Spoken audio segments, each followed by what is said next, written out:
Hello, Good Michael. morning, Francisco. Good How are morning. you? I'm well. How are you? I'm well, thank you. So did you enjoy the conversation with Alana this morning? I did. I think memory is a fascinating topic, and the way you discussed it was very interesting as well.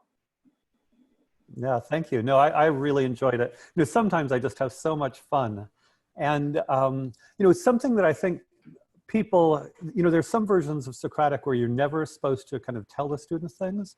For me, the goal is to have a rich conversation. And so when she thought memories were just random, first I asked her about different memories. I was kind of hoping that she would perhaps come up with the notion that memories might depend on emotion. But she didn't, and that's totally okay. But I thought the conversation would be more interesting if I brought that up as a hypothesis for her. And, I think one of the things I do is, even with a 7-year-old, is talk about theories and hypotheses. Occasionally I explain a little bit, but in general, I think you just start using it. And I pretty much take it for granted that she has some sense of what a theory is and a hypothesis, not super sophisticated. But when I talk about, a theory of memory and then a theory of learning later on, she's going to get there. What it is we're talking about how we make sense of this stuff. So I'll pause there and see if you had any responses either related to that or related to the video itself. Yes, I did notice, and I think the conversation took a turning point the moment you introduced the theory of memory, and then she had to respond to that. It became much more, Alana analyzed much more what she said at the beginning, and then she was able to follow you through with that. And I did notice in that something very interesting, which is framing her responses to your questions as a theory of memory or towards a theory of memory. And I think at the end, you congratulated her for having a more deeper theory of learning. These things seem not age appropriate on first glance. Can you talk a little bit about that, how you think they are age appropriate? Sure. Sure. No, I think you're radically right. And even in middle school, it's funny, in science class in middle school, they'll maybe have on the whiteboard, they'll say, this is a theory, blah, blah, blah. And students repeat the words, this is a theory, blah, blah, blah. They have no idea what the words mean. It's just blah, blah, blah. And then they spit it out on a test. Theory is blah, blah, blah. But I think we all understand concepts by means of examples of those concepts, and even more by means of experiencing those examples. And so, she and I have been talking for almost 4 years now, and it's become normal for us to talk about how we make sense of things. So one way I think of a theory that makes sense, using that language, even for maybe a 4-year-old, is how do we make sense of things? And, I see theory as a consistent, coherent way of understanding the world.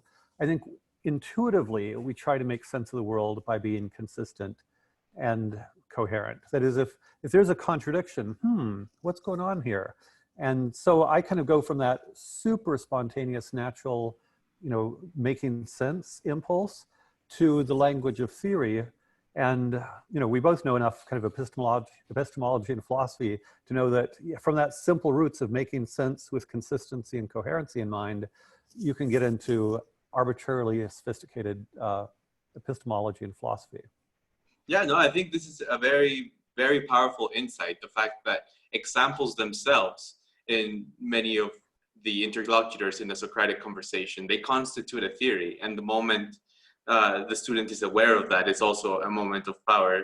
The moment Alana realizes, oh yes, what I'm saying is actually towards a theory of what I think memory is or what I think learning is. I think that's very, very good for her, which is bringing me to another thing that I noticed that you often do and that you did this time, is that the responses that Alana gives you, you basically sometimes translate them into a high-level talk. In other words, Alana will give you a response maybe about her personal life or her experiences, and you say, oh, okay, that's a very interesting contribution in your theory of learning, for example. So you translate her responses into what's happening more abstractly. You talk a little more about that. Yeah, no, that's a great insight. And I think I've become so habitual in that, I'm not even so aware that I'm doing that, but very much so. So I'll go big picture and then go small picture. Big picture, and in some ways, I see Socratic as so simple, but simple and infinitely complex. And so just as I love the expression, all of Western philosophy may be seen as a series of footnotes to Plato. Likewise, I think all of Western intellectuality may be seen as a series of applications of Socratic reasoning. How to be consistent and coherent. Interlocutors exchanging, consistent, asking questions. Oh, how does that work? And so for me, that basic expectation that you have a consistent and coherent understanding of the world, I do, and if we don't, we both want our contradictions to be drawn out, and we want to kind of learn how to fit all the pieces of evidence together. And so already baked into that, there's this notion that our life's project, and so whether you're a 4-year-old, an 8-year-old, a 14-year-old, 22-year-old, our life's project is to make sense of the world. And in a world as complex as this is, it's taking all of the evidence and either from external facts or own personal experience and trying to, work that together into a consistent framework, which is a massive, immense project. Again, nobody's got it mastered. But my expectation of any student is that they're working on this, that is their project.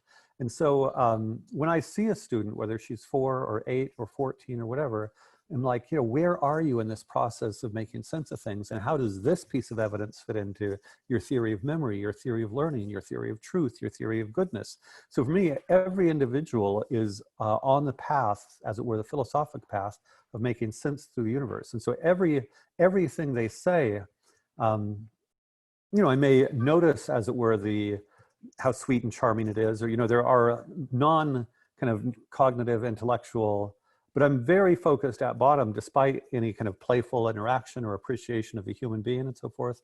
I think the social emotional thing is huge, but beyond that, I'm always very focused on the denotative meaning and how does the denotative meaning of a statement fit into that person's rational construction of sense making.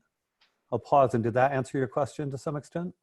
Yes, definitely. And it really shows some of the philosophic, the epistemological underpinnings of engaging in a Socratic conversation, that it is an awareness that what you are doing and what the student is doing is engaging in your very own projects of understanding, of making sense of the world, as you say, of putting pieces together and try to rephrase them in order to make a sensible whole. And that, I think, gives you as a teacher, maybe you could speak a little more about this, an attitude, right? An attitude towards someone else's arguments and examples and conversation. It's often called in other circles steelmanning as opposed to strawmanning, or an attitude of empathy and charity. It's also called in some other circles, but in the decision to make the other person's responses or arguments as strong as possible, even stronger than they think they are.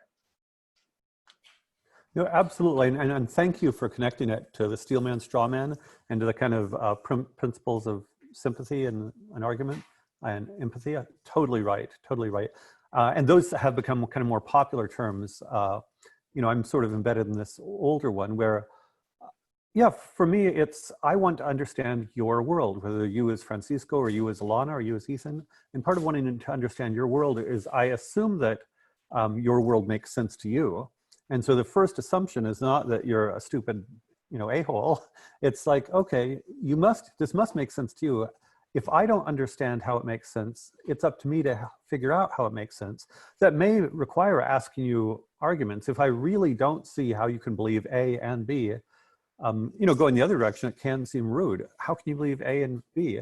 And even very, very gently with Ethan and Alana, I'll ask, well, earlier you said this, and now you're saying this. I did it super gently this morning with Alana where, she remembers things a year ago. She doesn't remember last Sunday. Why is that? And I wasn't being rude or mean. It's just kind of more as part of the process of creating a theory of memory, how interesting it is that she can remember some things from a year ago. She doesn't remember last Sunday. That's just interesting. And so, then I want to work with her within her system to see how she can make sense. And her first approach was just random, and that's totally okay. But then again, I thought the meaning thing was emotionally charged. And if she seemed to get emotionally charged like that, afterwards I thought, should I have explained it? And I thought, no, Alana will get this. So she gets, you know, and she can see it, yeah, happiness and sadness and so forth. So yeah, I'm working collaboratively. You know, Socrates talked about being a midwife, and I always loved that metaphor, where we're a midwife to the ideas of the other, and it's not our job to tell the other what their ideas are. It's just, we're gonna kind of pull them out, and we're pulling out not just random ideas, but this consistent coherent of who I am and what I believe and what I stand for. Hmm.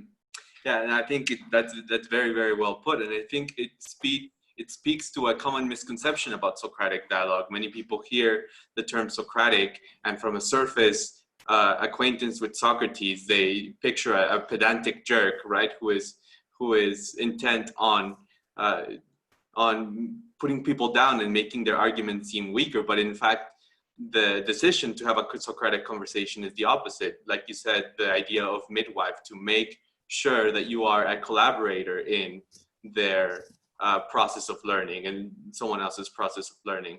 And I think this also speaks to the community aspect of having Socratic conversations, which I know you're very, very keen on, that Socratic conversations creates a community in a way that many other learning environments fail to.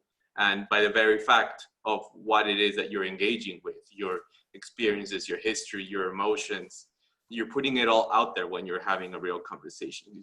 Does that sound right to you?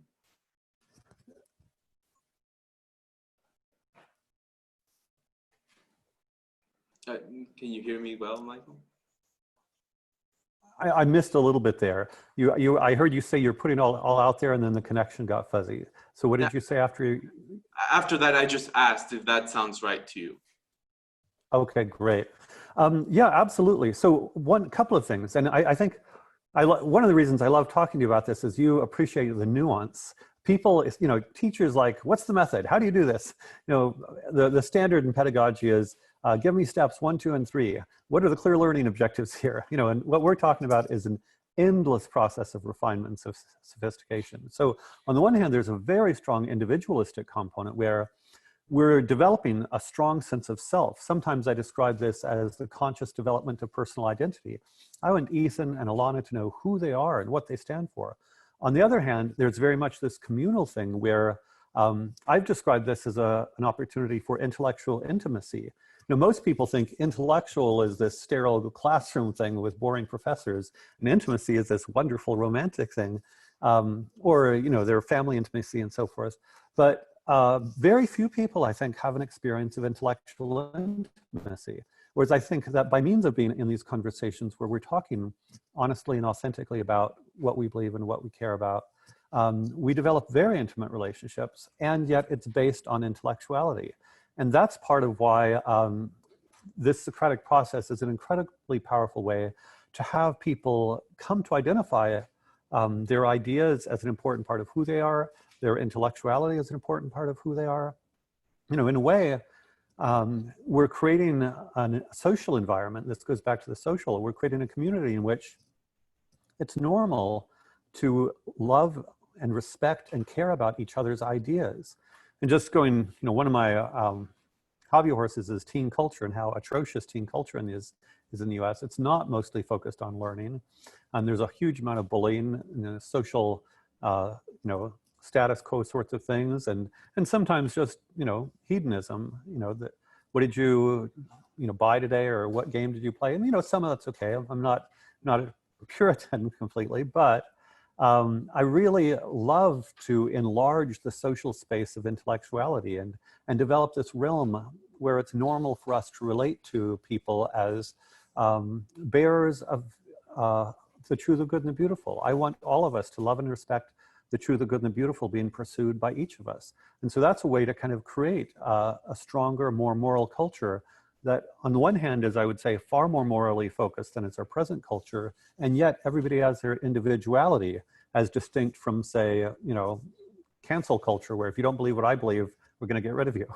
So just relatedly, and then I'll pause and let you respond, I was reading an article just when you called on moral rebels, and it turns out that moral rebels are people who, through practice of standing up for their own ideas, ultimately are willing to stand up for ideas that are against the social norm. And I see this social process of one where we become habituated into standing up for our own ideas, maybe initially in small ways, but it becomes normal that we don't have to believe the same way, that we can respectfully disagree and help each other develop even our differences.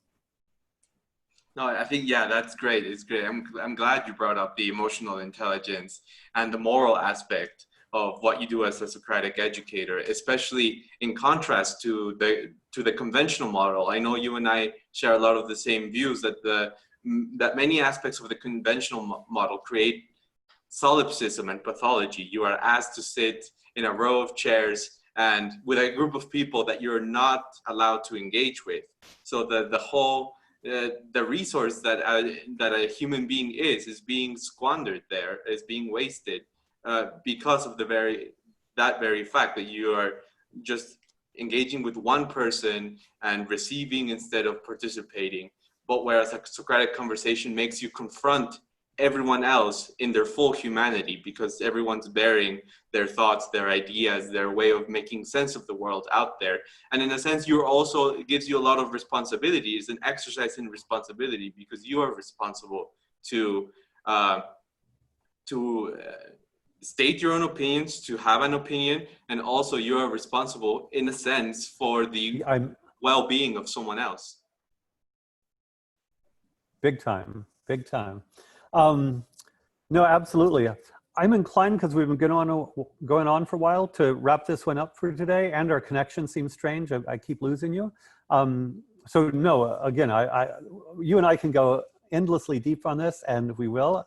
Any last comments you want to kind of make before we wrap this one up? None other than I like where these conversations are going, and I'm looking forward to see where they continue to go. Absolutely. Well, I look forward to our next one. Have a good week, Francisco. Bye-bye. Bye-bye, Michael.